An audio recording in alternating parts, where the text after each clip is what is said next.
Yes. Bravo.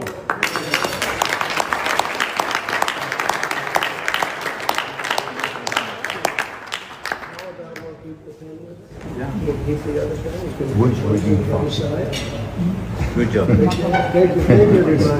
Great job.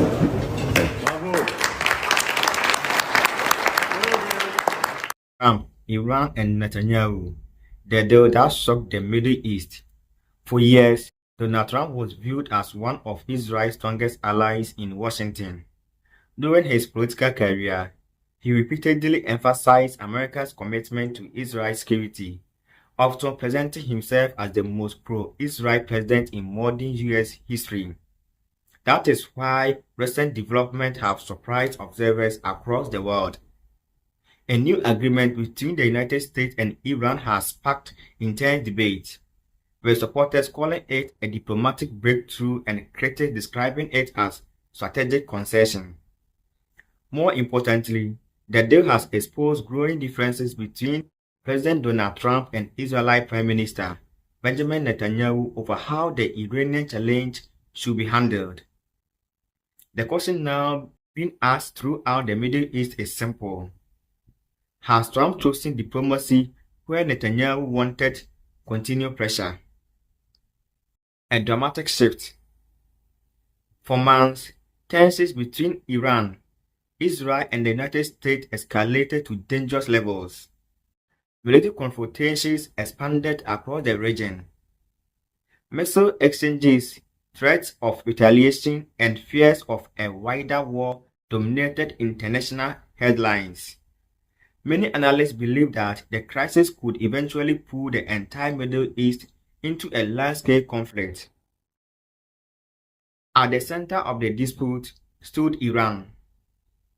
Washington and Tel Aviv maintained that Tehran's nuclear ambitions represented a major threat to regional stability. Iranian leaders, however, insisted that their nuclear activities were peaceful and intended for civilian purposes. As military pressure is increased, expectations grew that the United States would continue supporting a strategy of maximum pressure against Tehran. Instead, something unexpected happened. Negotiations resumed. After lengthy discussions, an agreement reportedly emerged that would reduce tensions, ease certain restrictions, and establish new mechanisms for monitoring Iran's nuclear activity. The announcement immediately became one of the most controversial geopolitical developments of the year. While Iran considers it a victory, from Tehran's perspective, the agreement represents a major achievement. For years, Iran has faced severe economic sanctions that restricted banking transactions, limited international trade, and reduced foreign investment. Under the new framework, some of those restrictions are expected to be eased or reviewed, potentially giving Iran greater access to international financial systems. Reports also suggest that discussions included the possibility of releasing Iranian funds that have been frozen abroad for years.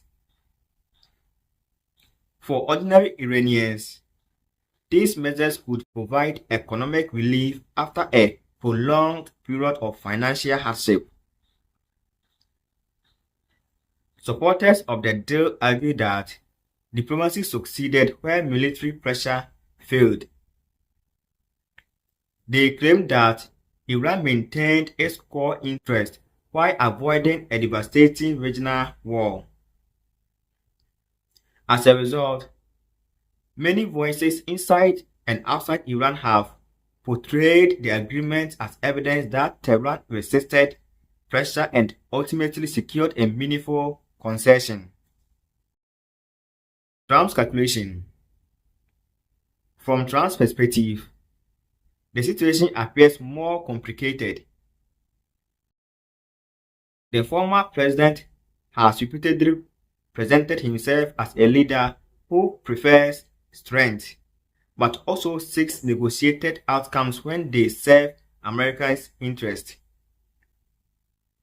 According to this view, prolonged military confrontation with Iran carried significant risks.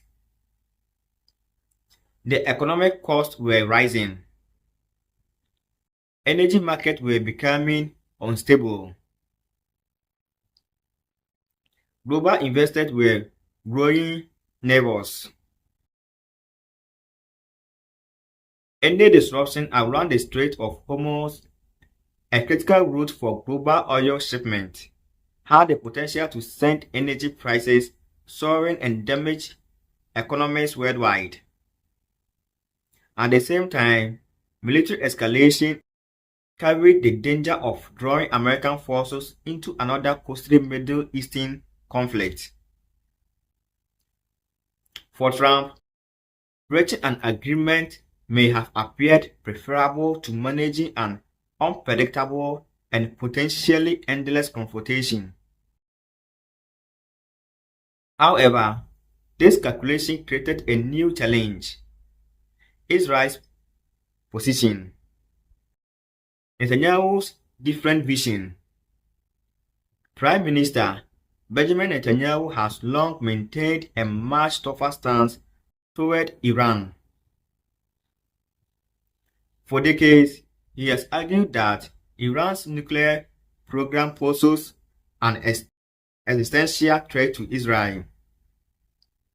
In Netanyahu's view, economic pressure, diplomatic isolation, and military deterrence remain necessary tools for preventing Tehran from expanding its influence. This fundamental difference explains why tensions reportedly emerged between Washington and Jerusalem during discussions surrounding the agreement.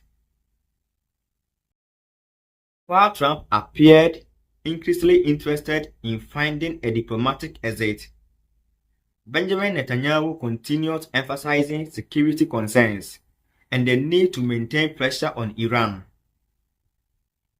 This does not mean the alliance between the United States and Israel is collapsing. Far from it.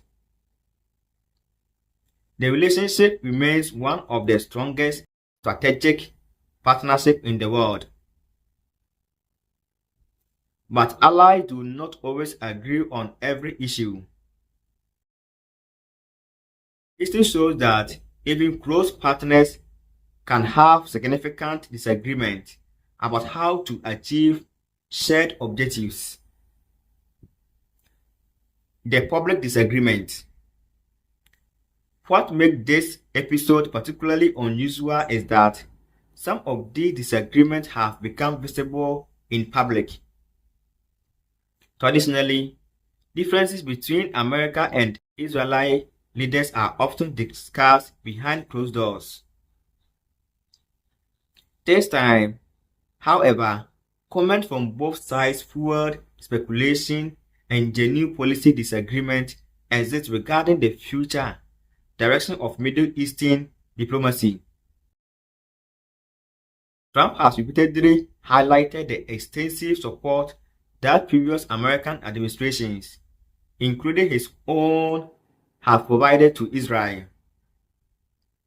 Netanyahu, meanwhile, continues emphasizing that his primary responsibility is safeguarding Israel's security. Both leaders insist they remain committed to cooperation. Yet their preferred method for dealing with Iran increasingly appeared to diverge. The nuclear question. A key element of the agreement centers on Iran's nuclear activities.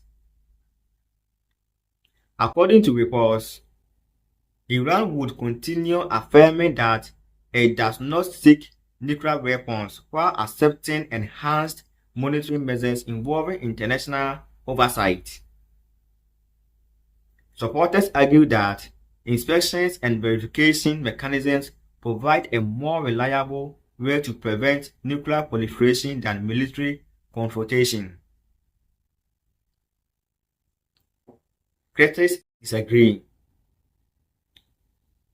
They contest that Iran could use the agreement to gain economic benefit while preserving strategic advantages. This debate is likely to continue for years. The success or failure of the agreement will ultimately depend on implementation, verification, and political will on all sides. A test for the region. The broader significance of the deal extends beyond Iran and Israel. Countries throughout the Middle East are watching closely. If the agreement succeeds, it could reduce regional tensions, improve economic stability, and create opportunities for broader diplomatic engagement. If it fails, critics will argue that diplomacy merely delayed future conflict. That outcome will influence regional politics for years to come. The emerging agreement between the United States and Iran represents more than a diplomatic document. It is a test of competing visions for the Middle East. One vision argues that negotiation, monitoring, and economic engagement offer the best path forward. The other insists that sustained pressure remains necessary to contain Iran's ambitions. Caught between these competing approaches are Donald Trump and Benjamin Netanyahu, two leaders who have often stood together, but who now appear to see the next chapter of the Middle Eastern politics differently. Whether this agreement becomes a historic breakthrough or a temporary pause before future confrontation remains unknown. But one thing is certain. The balance of power, diplomacy, and security in the Middle East has entered a new and highly unpredictable phase.